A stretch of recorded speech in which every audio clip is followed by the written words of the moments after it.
It's a film with three brains. It's a film with three brains. It's a film with three brains. It's a film with three brains. It's a film with three brains. It's a film with three brains. Oh my God, you guys are freaks. Peter Falk is Mikey. I got a terrific suggestion for you, Nicky. I suggest you find somebody you can trust. John Cassavetes is Nicky. They're gonna kill me, Nick. They're gonna kill me. Mikey and Nicky. On a night like this, there are no rules.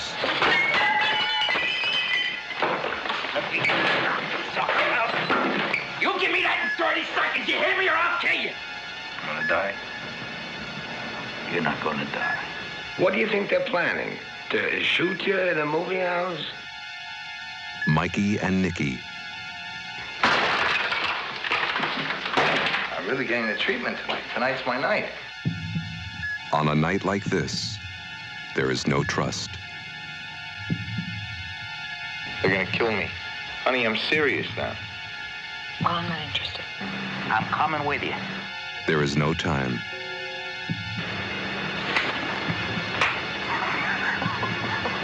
I know it for a fact they're gonna kill me. You are not gonna die. On a night like this, there is no choice. Peter Falk, John Cassavetes, Mikey and Nicky. Written and directed by Elaine May. Ma, if anything happens to me, Mikey did it. Hello and welcome to the Film with Three Brains. I am Sean in Chicago. And I am Cohen in Maplewood, New Jersey. And it's Sam in San Francisco. And today we're going to talk about some random movie I picked called Mikey and Nicky from 1976. It's directed by Elaine May, who we remember from Ishtar.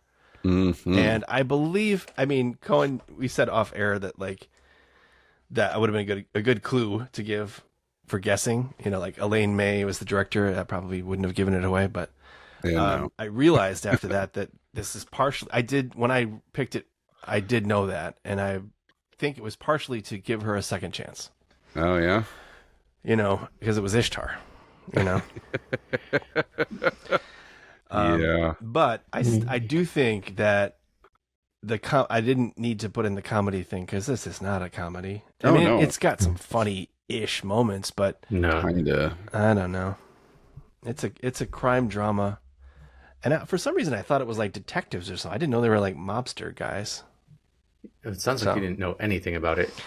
I If you did, you probably wouldn't have picked it. No. I think I knew the Rotten Tomato scores. I knew. I knew the What are actors. its Rotten Tomato scores? Well, they're surprisingly good. Oh, yeah? Yeah, it's weird. But I don't want to go too far into my thoughts. What do you guys think? Sounds like I didn't love it. I would agree with that assessment. I think that the New York Times review of the movie kind of sums it up. That one of the sentences, it took guts for her to attempt to make a film like this, but she failed. That's pretty harsh and pretty out there, and I found myself so irritated while watching this.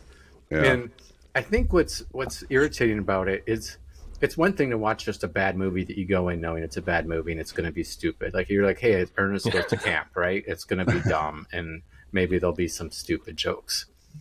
But this movie has so many premises and things to it that I like, and it just never delivered for me. So I was frustrated the whole time. Yeah. Because it has these moments. Like I after I watched this movie, you want to give a synopsis before I tear into it, or? No, go ahead. I'll get back to it. All right. Okay, so as I'm watching this movie or afterwards, I'm thinking, oh, Elaine May pitches this movie, and she pitches it as, okay, there's this guy who screwed a mobster, and now he's got a hit out on him, and he calls his best friend from childhood, who's also in the gang, to help him. And, okay, you're like, okay, that's a good setup, but turns out the best friend is actually going to give him up. And you're like, whoa, what's the twist for? And you're like, okay, well, you're going to learn that this guy who, in a normal situation, you would initially like and think, oh, his best friend's going to help him. These guys are buddies. They're going to help each other. Well, what happened that this guy who's known him his whole life, who hasn't screwed him in the past, obviously, would do this because it means his friend's death. And so, you've got this turning point where, in the bar where you realize that Mikey's going to give up Nicky, but you don't even know exactly why yet. And now you have this whole new movie of, okay, we're going to learn why and what it is. And I felt like the problem with, like, as a synopsis, like as what I just said, like there's a lot of promise there, but I felt like the first half, she never gave me a reason to care why Nicky should live. Like, he's a turd. He was a turd from the very get-go. Like, there's nothing to be like, okay, why is his buddy going out of the way to save this narcissistic moron? Like, it's like they're not even trying to, like, hey, they're trying to kill me. Okay, well, we're going to go out to a bar. Like, okay, you're not really hiding, We're going to go to the movies. We're going to hang out in a cemetery. Like, we're going to ride the buses all over the place. Like, why don't you walk around waving a flag and, neon sign pointing at you right here, like it doesn't even make sense, And then after that, I don't know. It just, like I said, it just felt annoyed the whole time, because it's like, okay, now we're going to learn, but you don't actually really like Mikey all that much either. You can see, and then you kind of wonder, you're like, well, the fact that he's a serving jerk, like, did Nicky actually do something so bad that his friend should turn him in, to die? So I felt like she didn't deliver on any of the premises that were actually put forward. Okay. Colin, you want to add to that before only that I agree 100%. What? Yes! First time ever. I wouldn't say I enjoyed this movie exactly. Like, I found it interesting, and it has more to do with sort of the background of John Cassavetes. For those who don't know, John Cassavetes kind of considered the godfather of independent film. He's sort of credited with pioneering it, really. And like, if you've ever seen any of the movies he's directed, this looks like the movies he's directed. They tend to be very simply shot, long takes, not a ton of production value. Like, this one is maybe even worse than his because there's a lot of shots out of focus, and it's very dark, and it's hard to see what's going on sometimes. And it just has a rawness to it that is appealing, I think. And just watching Peter Falk and John Cassavetes, who have pretty good chemistry, sort of play off each other, is interesting because they're both great actors. But ultimately, I just found it a little hollow and, unsatisfying. Like, there's tons of potential from a storytelling standpoint, but it feels like it didn't really pay off in any of it, just kind of like Sam was just saying. Yeah. And I mean, it's interesting that Elaine May wrote this as a play first, years before getting it made as a film. It never was produced. It was just something she wrote. And you can see it. I feel like you can see it. This could definitely be produced as a stage play, and it would translate very well. That's all. that's my addition. Okay. Well, if you didn't, listeners, viewers, if you didn't gather enough from that, Mikey and Nicky are childhood friends. They're both in this gang, although Nicky is the one in trouble. He goes to Mikey for help. Mikey does his best to sort of placate and sort of help him, but yeah, ultimately he is in on this. There's a hit out on Nicky, and it's one long night of Nicky trying to avoid this hit, and spoiler, he doesn't make it. So okay, well, I will just, I mean, I can't disagree with 95% of that, because it's all true. Like, some of the stuff I didn't like was, the I mean, I liked production, the things that you were just saying, but also, yeah, like, why does it have to be so out of focus all the time? Why did she shoot so much damn film? She made like a giant fucking movie and then cut it down to whatever it was, just under 2 hours or something. Yeah. But I do want to see the director's cut. I mean, I would put myself through that just to know what her vision was, because she didn't have final cut. Yeah. Was it Paramount? Yeah, Paramount. It says production ran over its schedule and budget. There was tension, and they revoked her final cut privilege. Now, would that have fixed everything? No, I don't think it possibly could have. But the ending is what bugs me most about it. Mm-hmm. The very end, like just the, Peter Falk is like, "Can you go to bed now?" Credits. You're like, okay, well. I like that the credits finally came, but I agree with you. The moments right before that are pretty tough. Well, also, it's like he knows he's going to get shot. He's watching the car come up, and the guy doesn't run. He doesn't do anything. Like it's just. Yeah, I mean, they're very flawed characters. Okay, so the pushback, my 5% I'm going to push back on is the ambiguity to me is good, because I mean, it's not that ambiguous, because like you said, Sam, in the bar when the phone rings and they have that little conversation, then you're like, oh, he's in on it, right? Yeah. That's the point when we know he's in on it. Yeah, but now you have to tell us why.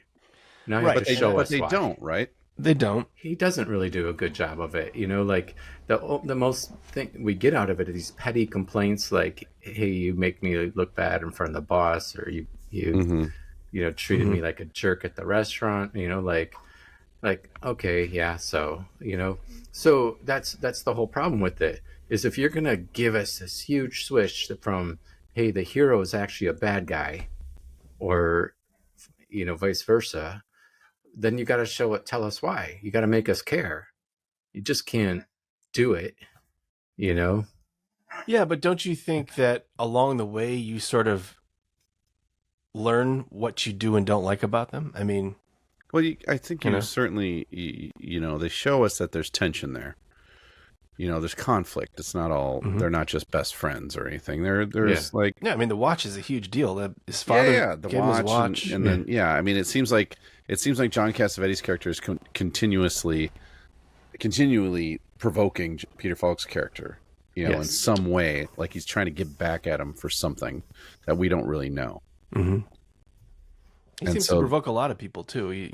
Women, everybody. He just on the bus, everything. He treats everybody like a jerk. Mm-hmm. The scene with the woman is very disgusting. Yeah, it is. The women are not treated well in this movie at all. No. I forgot how much slapping happened back in the day. Apparently. Apparently, yeah. So was that lady a hooker, or was she not? No, I don't think she was, because she wasn't, right? So Nicky is looking for somewhere else to go after they have their falling out, and he goes back to her, and he kind of apologizes, and then she's like, I know you told those two dudes that they should come see me. Yeah. And he treated her like disgusting. A prostitute or something like that, but she wasn't actually a prostitute. She was just a woman that was very nice to him, and he didn't deserve it. Yeah. Yeah, I mean, so it starts with Nicky in the hotel room being completely paranoid. He kind of loses the paranoia a little bit. Like he was totally freaked out in the beginning, and then as the movie goes on, I feel it kind of shifts. I mean, it kind of makes sense because he's also trying to like live it up. His last night, it's all about him, and he thinks, he kind of has a sense that this could be it for him. So I feel like he's trying to live it up, and he visits his mother's grave. He does things that are tying loose ends. But it wasn't like the beginning where he was really climbing the walls. So maybe that was a choice, maybe not. But I do like the acting a lot. I think I wish it was a little less improv or something, because sometimes the lines get stepped on. My other pet peeve is, well, not pet peeve, just I wish that the audio quality would have been better because I had to turn on the closed captioning so I could catch things. Yeah. And I find I hate turning on closed captioning because it kills my appreciation of each scene. If I have it on, it's hard not to look at it, and hard to watch the actors do their thing, and it's just kind of annoying. So if I don't know if it's possible, I don't know why anyone would bother since it's not a masterpiece. But I think there's some things that really could have helped it get closer to what it was aiming for. Because I think that, like you guys both said, there's potential there, and it's too bad. It just needed a different plot, a different, a different script, and better shooting. Wait, what's wrong with the script? Because she wrote it too. What I'm saying is the script doesn't deliver. You have all these arguments, but you never get the actual, like, why does he care to help at the beginning, or he's going to turn against him. Why does he want to turn against him? Why did we think at the beginning, like, if you're going to have a guy who's paranoid about being killed, you got to either show he's so bad right away that he deserves to be killed, or that there's something redeeming about him that you wish he's not killed. And to me, I'm just annoyed. I'm like, okay, maybe he should just die to shut up. Like, you don't, you have to be invested in your characters, and it's hard to get invested in anybody. And you can't have a movie where you don't get invested in anybody. That's a failure. You name me one good movie where you don't care about us watching the characters or single character. Okay, but I mean, you're saying you didn't care whether he lived or died, or you're saying right? I'm saying as the movie goes on, you just say, like, okay, this guy's a turd. Like, you never get to know exactly what he did, but you're like, this guy's a turd. He's probably, does he deserve to die because he broke Mikey's watch? Like, I'm not sure that is worthy of death, like, they never really tell us, Yeah. But that you don't care if he dies. That's the worst thing. That's the worst thing, to not care. Because if you actually care that he lives, you're like, oh, that sucks. This guy actually seems like a good guy. He got caught up in a bad situation, whatever. He's going to die. He dies. You feel crappy about it. Mm-hmm. Or the other way around. But if you actually don't care, you're like, I don't care if this guy lives or dies. He's annoying. Just shut up. If he was in my subway car, I'd walk to the next car. I'm getting off on this stop. I'll get a different train. Like, I don't care what happens to him as soon as he drives away. Yeah. Yeah. I was putting it into terms that Cohen would understand, by the way. There are no subways in San Francisco. Bart. Yeah, it's not really. Bart, Muni. Goes underground for a moment. There's the Bart. Oh, the Bart. They should have at least Bart Simpson on the thing. That'd be cool. Yeah. Totally. Yeah. Cowabunga, dude. I'm going to Oakland. Anyway. Well, again, I can't disagree with you, but at the same time, I kind of like that it's not cut and dried. I like that there's a grievance of the watch, but really I don't think it's about the watch. I think it actually is about the slights that have been happening, and what puzzles me thinking about it after the movie was that Nicky never put it together. Like, so Mikey comes over, immediately, says he's going to take care of him, looks out for him, nearly assaults some guy at the diner trying to get him cream because he thinks it's going to help his stomach. But Nicky never thinks, well, he's going to a lot of trouble here to just hang out with me, in the middle of the night, and he takes it as just pure friendship. And I guess that's good, because otherwise he might have, bolted or something. I don't know. He should have bolted, obviously. Okay. So you said ambiguity is good, and ambiguity is fine. It is good if it makes you have a pendulum where you swing back and forth. If you're like, yes, he should, no, he shouldn't, yes, he should, because that's called an emotional roller coaster, which this is not. This is just like... The pendulum's a roller coaster? Yeah. Sorry, go ahead. No, that's... Sorry. So I'm you can not- have ambiguity and still Yeah. care. You can have ambiguity and still be curious to be like, I want to see what happens. That's that just having ambiguity in itself is not, doesn't to me redeem it in any way. You're right. Because it's great when you care about one we this is one thing that's come out of all these Netflix and Amazon shows that are now 10 or 15 episodes long, is that Game of Thrones, you can like someone for the first 5 episodes and then realize they're a piece of crap for the next 5 episodes, and then they redeem themselves. So there's tons of ambiguity for those characters if they're good or bad. And a lot of them aren't either. They switch back and forth, and what you think of them switches back and forth. So the ambiguity of who they are is actually good, but you care about them. You have feelings about them when they're being good or when they're being bad.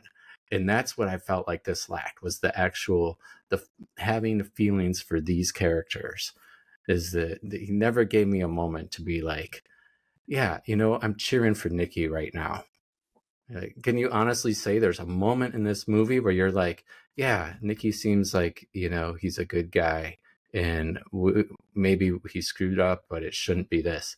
And I think one of the other things is that after all this movie's over and you read about how the movie got made or you hear about it, it adds to the frustration, because Elaine May's story Quentin Tarantino reviewed this movie. I don't know if you heard that. He did an audio review of this movie. It's like 10 minutes long. And he calls up Elaine. He says that he called up Elaine May to ask, where did you get this from? Oh. And she said that she grew up in a place where there was a lot of mobsters. There were 2 brothers who, one of them was the one who was the favorite and one of them wasn't. And one of them, the favorite, ended up screwing the mob.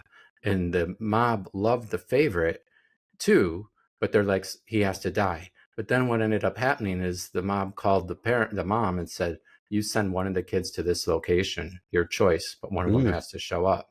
And the mom chose the other one, and the other one got killed. That's a way better story. Yeah, that's what I'm saying.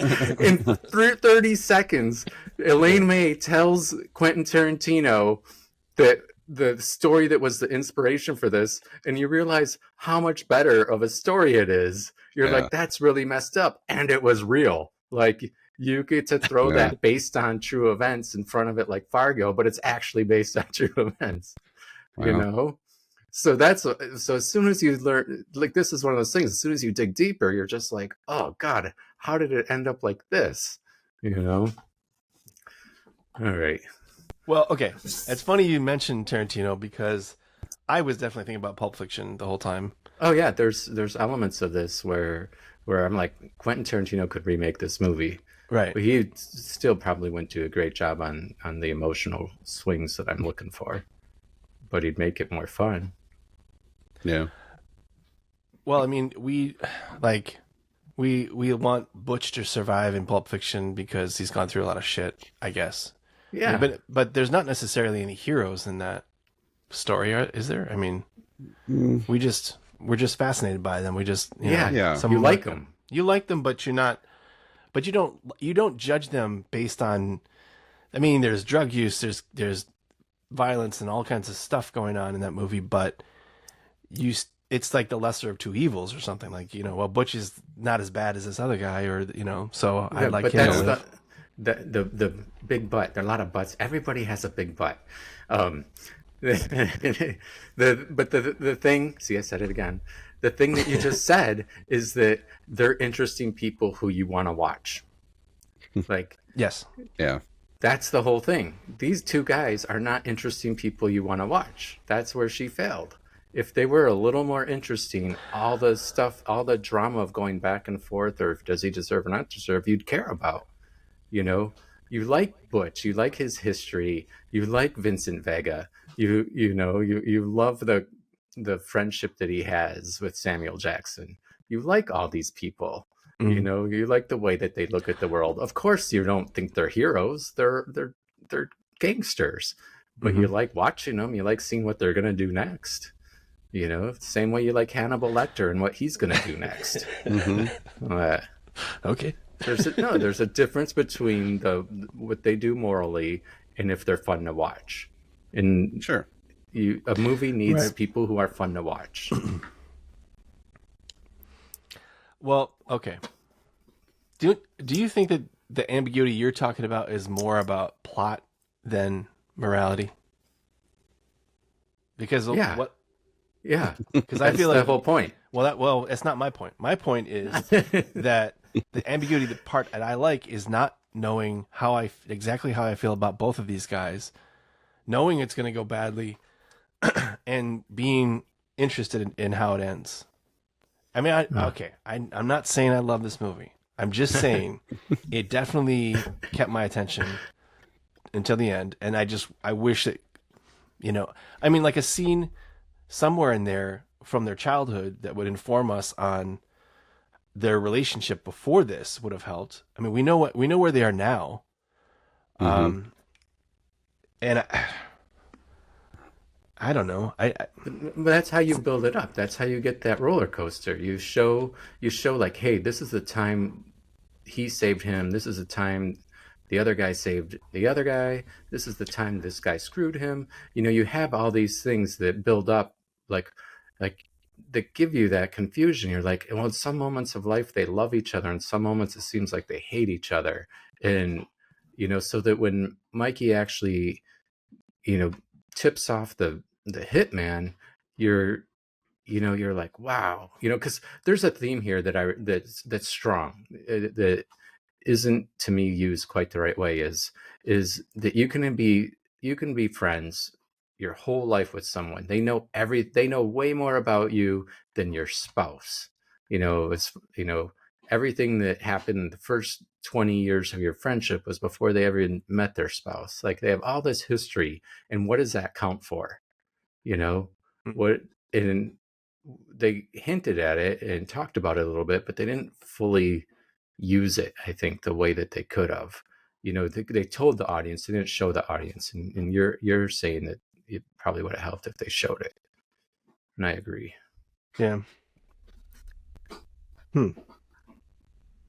Well, you give me some stuff to think about here. I don't know if we have Well, that's time. what I'm saying. That's why this movie's so frustrating. It has all these elements that I like, and I just felt like it didn't deliver on them. Okay, well, I don't regret picking this for one reason. Our mascot, Emmett Walsh. Yes. When he showed up in that bus, I was like, yes, here he is. It's awesome. He somehow looks the same. It looks Yeah. Exactly the same. That guy was like 12 when he looked like that, and he stayed that way for 70 years. Yeah. Oh, yeah, I've lost track of how many movies we've had with him, but All of them. it's either him or Harry Dean Stanton is top of our list. Yeah. And I hated that he antagonized Emmett Walsh and had to go through the front door, just to piss him off. And Yeah. and I honestly think that Nicky's character is pretty despicable. You can't say that all of that was just because he was having a, I'm about to die experience. That was clearly him. His personality was not great. Yeah. Mikey's wasn't terrific either, but I mean, I think Mikey's failure is that he gives in. Like, I think he has designs on being higher up in the organization than Nicky. Yeah. I think he chooses that over friendship. Mikey had that awkward other Mikey moment, the Mikey from Swingers, sort of, with the gangster. What's the guy's Reskin? Dave Resnick. Resnick. Yeah. Yeah. You're like, Well- sorry, you don't like me, but it's just, Oh, it's just like, sorry, squirm make you me a little nervous. bit. Yeah. Yeah, just like, shut up, Mikey. Stop talking. This, I don't want to be rude, but if you'll allow me indulgence please here, be rude. how does Peter Falk's eye work? I mean, I don't know. What do you mean? Well, does he have a glass eye and the other one Yes. moves? Oh, he has a glass eye. Yeah, he lost his eye when he was a little kid. Okay, so that there. Perfect switch. Easy peasy. Because I didn't know that. I thought he was like just a little wall-eyed or something, and then I saw them. Okay. Yep. Clear it up. Yeah. We can move on.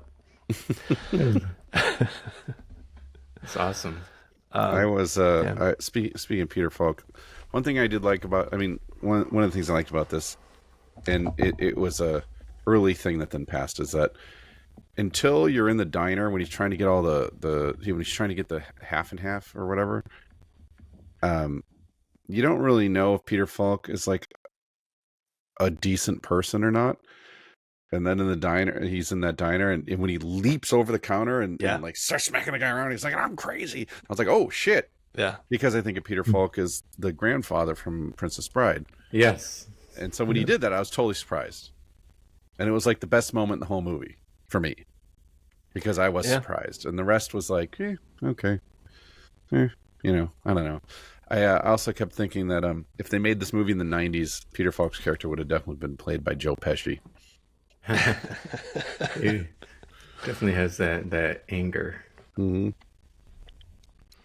What did he throw? So did he? The beginning is, I mean, you're already confused because you don't know what's happening. But then he like has a bottle of liquor and he throws it on the street. Was that just to get his attention? I think it was just to get his attention. Okay. Because he didn't tell him where he didn't tell him where he was. He gave him just the street. Was it an empty bottle or full bottle, or does it? I think it was full. Was it in a bag or something? He just like threw it out. Oh, I don't know. It was weird. He like wrapped it in a towel. Yeah. And then he used it like a fucking sling or something for no reason. He could have just like taken the bottle and thrown it. Here. Was he worried about the glass shattering and hurting his friend or something? I don't know. Was it the one time he took consideration? But he held the towel. He flicked it out and he held the towel. Oh yeah, he did hold the towel. For some insane reason. Okay. I thought he was going to break it or something because he wrapped it in a towel. And then he just flung it out the window. And I was like, why did you do it like that? Just a little maybe he could just picked it up and went and chucked it out the window. Good. I'm not the only one that was confused by that. Yeah, and then he's like, if you're not back in 10 minutes, I'm not opening the door again. I don't know. Yeah. I mean, ultimately, Mikey's just facilitating the hit, but it doesn't feel like he is. I guess. I don't know. It doesn't make a ton of sense. Like, why didn't he do it himself? Yeah. He couldn't do it. Or, yeah. And that would have been a great thing to be like, look, what's the guy's name? Resnick doesn't like you because you never kill anybody, you know? Like, that'd have been a great thing. Like, 'cause you don't have the stomach to do what needs to be done. You know, the most, you know, then we know, like, okay, well, we know why the character's not killing him, you know? That'd have been a nice touch. Anyway, we lose a brain. I think we did. Oh man, I feel alone. Sean has disappeared. Oh wait, what happened there? My mic ran. Okay, you missed it. All the best jokes were said. Oh, dang. You missed some revelatory shit. Yeah. All right. You know, I never saw a single episode of Columbo. Me either. It seems strange because it came back in the 80s. And I feel like, how did I not ever see one? Yeah, I don't think I've ever seen one either. I don't remember many. Yeah. One of the episodes, many years later, they made this TV guide, made 100 greatest episodes of all time list for shows, and they put Murder by the Book, one of the Columbo ones, at number 16.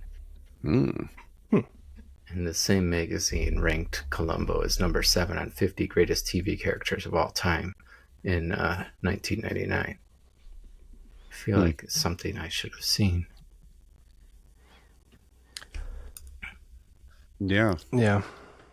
I mean, you were saying you were thinking about him as Princess Bride grandfather, and I had the same problem. Like, I like him too much, and then, you know, as he gets worse, you're like, oh, he's not so great. Yeah.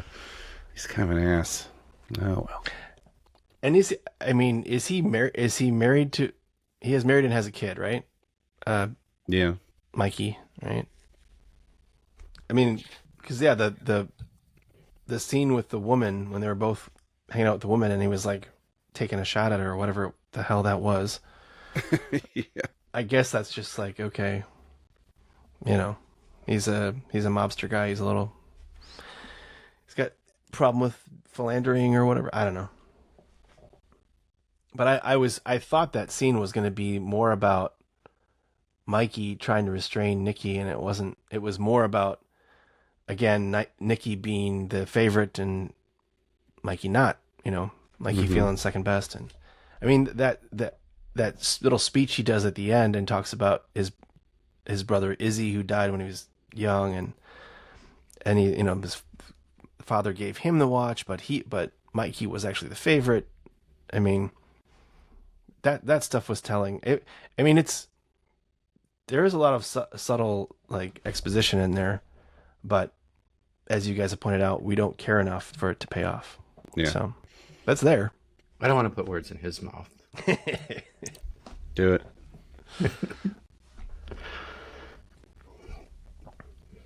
Yeah. Did you guys? Did you catch the whoever's dad from Christmas Vacation? Who? Yeah. He's playing cards. Yeah. Give me my stogie. Yeah, he's like 40 years younger. I mean, he doesn't really look that much different. Really, yeah, I mean, he doesn't have white hair. He looked younger, but I wasn't. When I first saw him, I wasn't sure it was him, and then he spoke, and I was like, "Yep, that's him." Ned Beatty, I can't think of a lot of movies. I mean, he's in tons of movies, but I can't name any. I feel like Deliverance is the Deliverance. Oh yeah, the one that everyone. It's the big one. But he's in the Untouchables too, I think, and a couple other things there. All the So- President's I mean, he's in Men. it. He's in a ton of Network. stuff. He's in Yeah. the original Superman too. Right. There you go. Yeah. He's Lex Luthor's henchman. He was in Back to School. I mean, he's in a ton of stuff.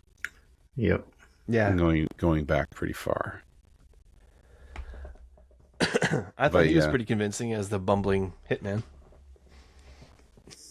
Yeah. Yeah. It took you 45 minutes to get across town.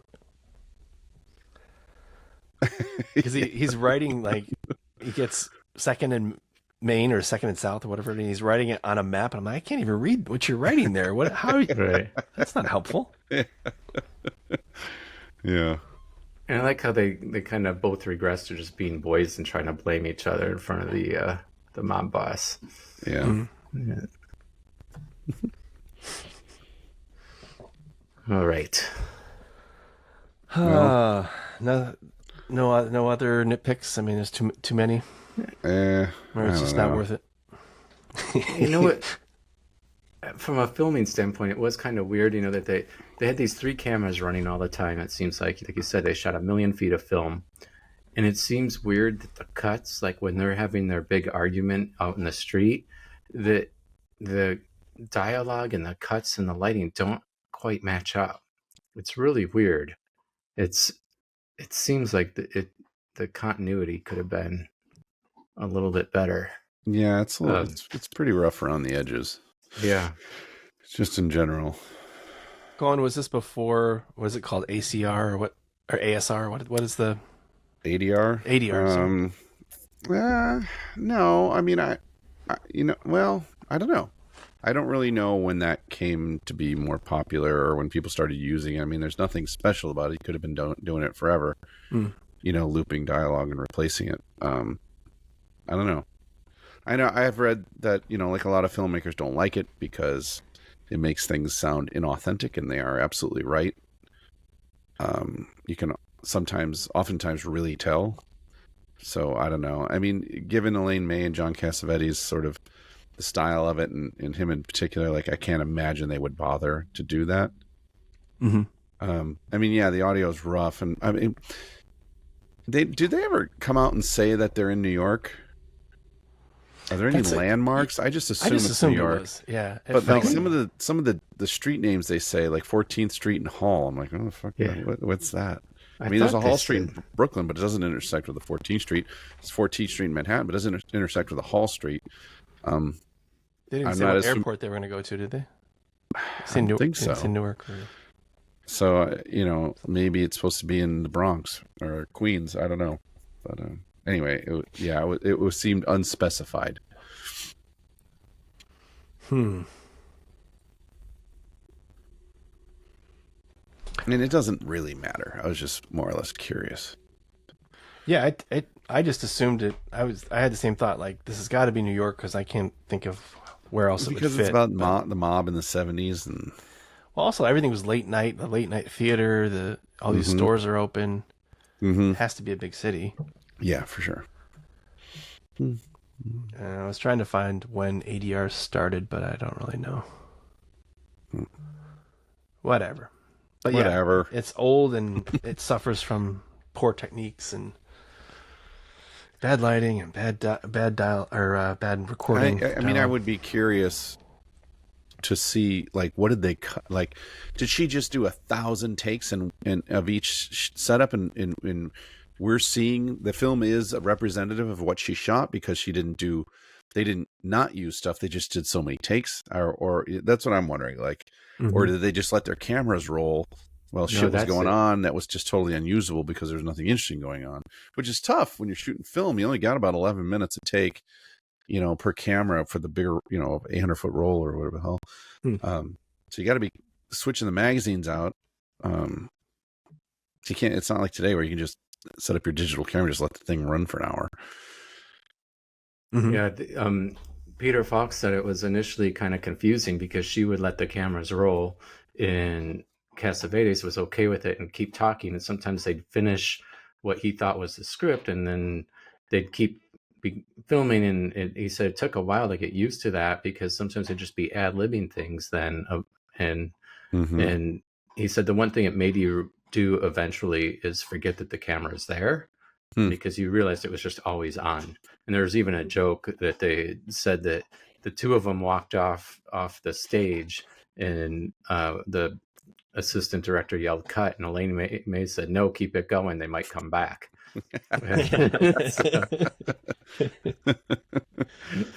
Yeah, it is kind of rough because she didn't direct anything for 10 years, and then she does Ishtar, and she's had worse luck. I mean. She was, you mentioned this was a play first, and she's, had been a comedy duo with Mike Nichols, and she's a very good writer. That's what I was saying, or I thought I was going to say, was that I'm not sure I wanted it to be so ad-libbed, because I feel like the script, if it was tighter and it would have solved some of these issues, then I guess you lose some of the naturalism. But I mean, Cassavetes, he was a director doing the same thing, so he knew what was going on. But yeah, I just thought like the mishmash of thoughts sometimes were just like, wait a minute, what is this scene about? It'd be interesting to read the script, I think, because you're right. I think so. Like her resume as a writer is pretty good. I mean, there's some really good stuff on her. She's written Heaven Can Wait, Tootsie. Tootsie. The Birdcage is a big one. That was a huge hit. Was she a lead writer in that one? Or Yep. Wow. Well, she wrote the adaptation, right? She wrote the script, the movie. But The Birdcage is a remake of a French movie. Yes. She did not write the French movie. Right, that's what I'm saying. She wrote the adaptation. Yes. Yeah. Correct. Yeah, I mean, it's just one of those things. I'm sure there are plenty of other stories like this in Hollywood where talented people don't always come up on top, or don't. And we're going to cover them all. Well, I mean, yeah, I don't know. I'm not sure of why I feel like she deserved another look, but you're right. I could have done Tootsie, but that wouldn't have been her as a director. So, and maybe she wasn't. Maybe that's just not her forte. I mean, if we look at Ishtar and the problems they had, there are some similarities, like not really having a clear idea, a clear vision of what this film was. I will go on record as saying this is way better than Ishtar. I would watch this movie again just to figure it out. I don't know if I'd watch Ishtar again unless I was really, really bored. I'm never really, really bored. I'm never that bored. Therefore, I'll never be watching Ishtar. But like I said, I would watch the director's cut of this, and then I would, that would help me. It would be interesting to see what's not there, if anything. What she didn't include. Yeah. So if we did the real version and there was two brothers and you had to send one, then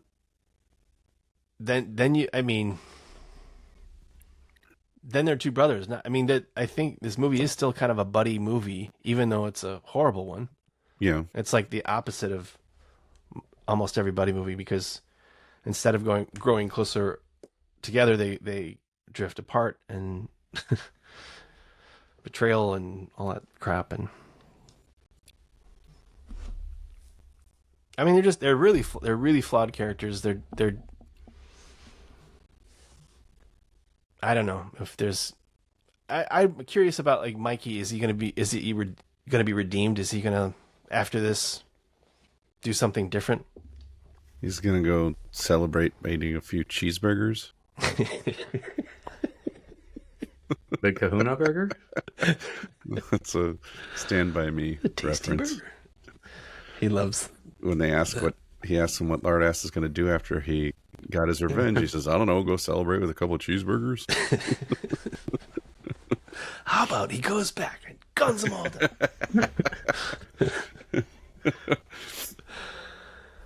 Yeah, I guess that's almost irrelevant, because he's still a gangster, and now he just has to live with he killed his friend, or he helped his friend get killed. Yeah. Be a man, do it yourself. Yeah. That's my takeaway. That's my takeaway. So yeah. That would have been the awesome ending after having the scene where he doesn't like you because you never do the dirty work. And at the very end, he does it. Just like the officer in Die Hard pulls out his gun. After so many years. Yeah. So true. No, I couldn't be the only one that was worried about the bullets hitting his wife, right? Well, sure. Going through the door. Yeah. I thought that for sure. That was. I'm like, oh, come on, this isn't a total tragedy, is it? I was really concerned about that. No, what's interesting is Elaine May has done a lot, like acting too. She's been nominated for Oscars twice. She's played characters in movies. She has a huge career. So it's almost like you're picking the stuff she's failed at the most to review. Did I? What? I did pick Ishtar, didn't I? Did I pick Ishtar? I must have. I didn't. Oh, yeah, because I hadn't seen it before. I'd never seen it. Mm-hmm. Always gets me. No, I mean, I don't regret. I'm sorry, but I don't regret picking this. I'm not trying to say you should. I'm just saying it's just kind of a funny coincidence. But she didn't. I mean, how many did she direct in our time period? I don't know. What are my choices there? Yeah, a couple. Was it? Filmography director. She's in Small Time Crooks. No. Woody Allen movie, which is kind of amusing. Oh, she's got one coming out to be announced. Crackpot. Although, TBA could mean it's in production hell and it'll never get made. Yeah. She's got to be getting up there in years. Yeah, no, she's 93. She's only done 2 in our time period. Mikey and Nicky. There we go. Also. Muftar and Ishtar, and that's it. And she did the Heartbreak Kid, but that was 72. Oh. And something called A New Leaf. Heaven Can Wait. You said. She was the writer. Yeah. Yeah. So she's plenty of writing credits, but only 2 directing. Yes. So I you're in luck. I won't do it again. All right. I won't pick another one by her. Good. Speaking of picks, But some of these other movies she's involved with, Reds, Tootsie, Labyrinth. Oh yeah. I mean, oh yeah, Birdcage, Small Time Crooks. Those are all during our time period. Wolf, I don't know what that one is. Is that the one with Jack Nicholson? Is it based on? Is Michelle Pfeiffer Nichols? Yes. Thank you for reminding me. Sorry. Oh, was she a writer on that one? Oh yeah. No, she's just a voice. She's the operator voice, uncredited. Oh wait, she's there. Box office success. All right, you want to know what we're doing next? Yes. I'm going a very different direction. Almost as far different as you can be without being animation. So 2000? No, it's a 90s movie about automobile parts. Oh. What? Yeah. It's a movie about automobile parts. It's Brian Dennehy. Movie. Oh, was it Tommy Boy? Yep. You picked Tommy Boy? Yeah, because I wanted something that would make me feel good after watching this. Hey. So I haven't seen Tommy Boy since it came out, but I did watch the Chris Farley documentary just a couple weeks ago. So it's like, all right, I'm gonna pick that one. Nice, good one. It's on Paramount Plus. Ooh, excellent. It's on other stuff too. Cool. Yeah.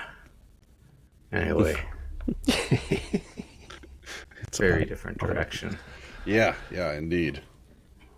I'm pretty sure it's stupid, and I'm hoping it's stupid amusing. It is. I don't remember much except for the deer. But that's the only thing I remember. Oh man, we'll get there. Yeah. I'm looking forward to it already. Well, this is our best review for sure. Yeah. Despite my pick, it's our best review of all time, of all podcasts. Yes. Right on. Cool. All right. That's enough movie buff. I'm out. Excellent. Thanks for listening. Yeah. Or watching. I forgot. I'm on video. Yes, flex once. People want to know what's 28, 6, 42, 12. Oh, yeah. Everybody should be able to figure that out. Otherwise, they probably shouldn't be watching this podcast. Ooh. Okay. Yeah, it's a movie we haven't reviewed yet, but we will. We will? Yes. Okay. It's a Donnie Darko reference. Yeah. It's written on Donnie Darko's arm when he wakes up on the golf course. Magic marker. In the same script. Oh, and now you can pick Donnie Darko because it's 2000. Yes, one. Yes. Okay. Excellent. Anyway, I'm promoting the movie. Right there. We're going to get sued. Yeah, we're promotion. Done. Pull the plug. We're done. Is this the cat-like reflexes movie?